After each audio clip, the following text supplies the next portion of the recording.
그러지 않습니까? TV에 정치 뉴스만 보면 꺼버리고 싶잖아요. 저놈의 것은 또 싸우네. 이것을 이제 없애야 됩니다. 위원장님 안녕하세요. 네, 안녕하세요. 굉장히 많이 바쁘시죠? 정신없습니다. 네, 저희가 위원장님을 QR코드로 이렇게 만들었거든요. 네. 한번 보시죠. 대한민국의 최초의 QR코드 매거진. 짠. 아, 나옵니다. 아, 드디어 지방정부 이게 매거진이 다시 나왔네요. 네, 네. 영상이 같이 들어가요. 네, 아주 네. 훌륭한 잡지 만드셨는데요. 대한민국이 정말 지방분권이 정말 중요하거든요.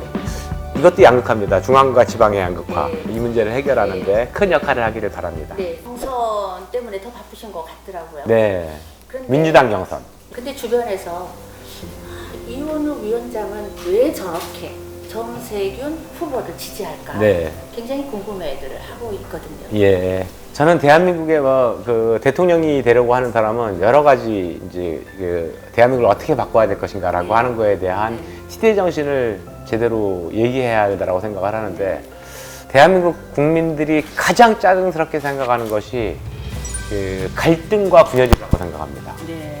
이 갈등과 분열을 치유하지 않고는 어떻게 대한민국이 4차 산업혁명 시기를 극복하고 통일을 바랄 것인가. 이 국민 통합을 이뤄낼 수 있는 사람이 지금 현재 여야 모든 거론되는 후보 중에서 유일하게 정세균이다. 네.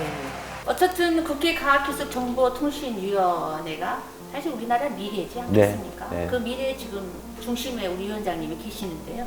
요즘에 무엇 때문에 더 많이 바쁘시죠? 인액 결제라고 하는 게 있습니다. 그러니까 구글이라든가 이것이 아니면 뭐 다른 애플 뭐 이런 데들이 이제 요즘 플랫폼 사업이 워낙 발전하다 보니까 그 내에서 모든 것이 결제가 이루어지는 시스템을 인액 결제라고 얘기를 하는데요. 구글이 앞으로 밖에서 결제 못하게 하고 모든 것은 구글 앱마켓에서만 결제하게 하겠다.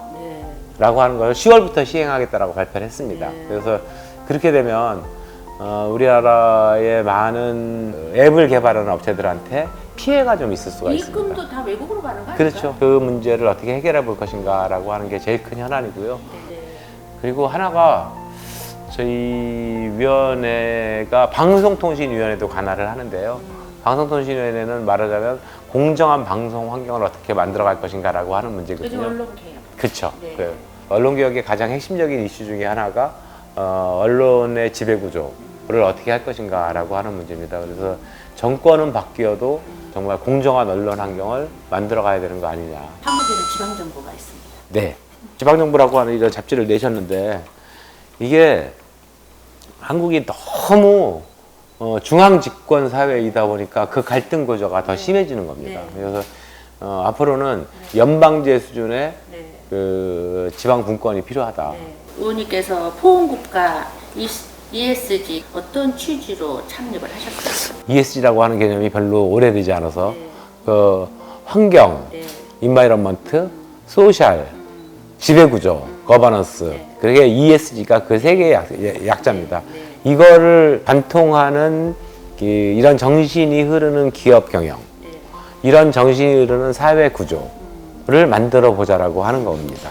탄소 중립 실천 연대 네. 굉장히 그 활동을 활발하게 하고 있다고 제가 예, 알고 있거든요. 예. 위원장님이 관련 있으십니까? 제가 초선 때 국회 신재생에너지 포럼을 간사위원, 책임위원을 맡아가지고 활동을 했었고요. 네. 그래서 신재생에너지 백과사전이라고 하는 청소년을 위한 입문서를 냈습니다. 이 기후변화를 막지 못하면 인류는 파멸에 이를 것이다. 아인슈타인이 이런 얘기를 했습니다. 만약에 꿀벌이 없어지면 인류는 멸망할 것이다. 근데 이미 꿀벌의 4분의 1 정도가 지구상에서 없어졌습니다. 그러고 있다고 들었어요. 네, 그것이 바로 기후변화 때문입니다. 아쉽게도 대한민국이 가장 탄소를 많이 배출하는 국가 중에 하나입니다. 2050년까지는 탄소중립 사회를 만들겠다라고 하는 목표를 제시를 했고, 그거를 시민단체에서 아주 선도적으로 주도한 곳이 있습니다. 그것이 탄소중립실천연대인데요. 이 28차 기후변화 회의를 여수에다 유치하려고 노력을 하고 있는데, 저도 그 일을 아주 열심히 지원하고 전폭적으로 활동을 같이 많은 부분에서 공감하면서 하고 있는 상황이죠. 네. 과 자연이 공존하는 아름다운 지구 만들기 사단법인 탄소 중립연대 실천연대 고문으로 이촉합니다. 오늘만큼 이제 좋은 패를 받아본 거는 이거 좋은 자리를 이쪽을 받아본 건 처음인 것 같아요. 의원님은 1선, 2선, 3선 올라가면서 화성에서 계속 득표율이 더 높거든요. 네. 그 비결을 좀 공개하시죠. 제가 잘났다기보다는 우리 주민들께서 저를 예쁘게 봐주신 덕분 아닌가 싶고요. 그 이유가 분명히 그 정치하면서 제일 중요한 것이 사실은 저는 그 소통이라고 생각합니다. 네. 이게 공감 능력이 없는 정치인은 자기 이 아집에 빠지게 될 수 있거든요. 국민들과의 소통력을 어떻게 높여낼 것인가라고 하는 게 제가 항상 생각하는 그 과제 중에 하나인데요. 네. 그래서 저는 초선 때부터 제 핸드폰 번호를 공개했습니다. 제 명함에는 사무실 번호가 없습니다. 그 개인 핸드폰으로 전화를 해야 제가 받죠. 근데 그게 가능합니까? 죽었어요. 새벽부터 밤 11시, 12시까지. 하여튼, 이런 주민과의 경청 능력이 있어야지 공감 능력이 높아지는 거여서 주민들로부터 경청 능력을 높이기 위한 그런 노력을 항상 많이 하고 있고. 주민들에게 이번 기회에 예뻐해 주시는 이유가 있네요. 사실 지금도, 그 교통 문제가 제일 큰 문제잖아요. 근데 이 교통 문제, 4차 국가철도망 기본계획이 발표돼서 뭐 이제 화성의 교통은 훨씬 더 많이 좋아질 것이다 라고 하는 것들이 예상은 되고 있지만 뛰어넘어야 될 산들이 아직까지 몇 가지 더 있는 것 같습니다. 예를 들어 솔빛나루역이라든가 뭐 이런 것들 요즘에 주민들께서 많은 문자도 보내주시고 있는데 그것에 대해서 뭐 정확한 답변을 지금 드릴 수 없는 상황이어서 아직 답변을 못 드리고 있는데 조금 시간이 지나면 아마 해결될 수 있는 여건이 보일 거고 그때쯤이면은 주민들과 다시 한번 그런 문제도 현안 문제, 화성의 현안 문제도 해결하기 위해서 함께 노력하겠다라고 하는 약속을 드리도록 하겠습니다. 국민들에게 전하는 또 국민들에게 가장 중요한 위치에 있는 위원장님의 좀 희망의 말씀. 국회의원이 가지는 두 가지의 위치가 있습니다. 하나는 지역 구민이 뽑아줬다라고 하는 거, 하나는 전체 국민의 대표라고 하는 이 가지가 있는데요. 유기적으로 소화시킬 것인가 하는 것이 굉장히 중요한 문제고 지금은 정말 요즘엔 절망의 시대 같습니다.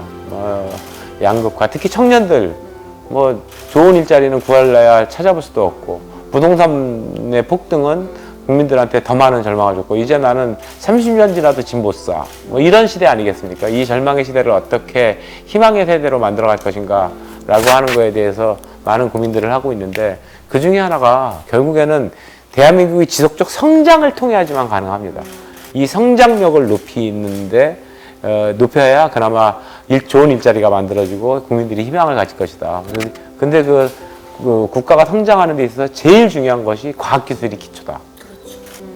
그래서 대통령 선거에 어떤 사람을 뽑느냐라고 하는 게 그 이후에 5년 아니고 단순한 5년만이 아니고 10년, 20년을 내 미래를 만드는 문제이기여서 이번에 그 갈등을 치유하고 대한민국의 미래 먹거리를 만들어갈 경제 대통령 이런 사람들이 반드시 필요하다라고 생각이 들고요. 그 적임자는 정세균, OKSK 정세균을 지금 열심히 저는 지원하고 있는데 우리 시청자 여러분들께서도 정세균의 가치에 대해서 다시 한번 잘 봐주시길 부탁드리겠습니다. 네. 이를 위하는 게 결론은 국민을 위함이라고 하는데요. 여러분들이 선택하시는 길이 곧 미래라고 합니다. 우리 이현우 위원장님을 좀 생각을 따르시기를 기대하면서 박수가. 네. 감사합니다. 고맙습니다. 수고하셨습니다. 예.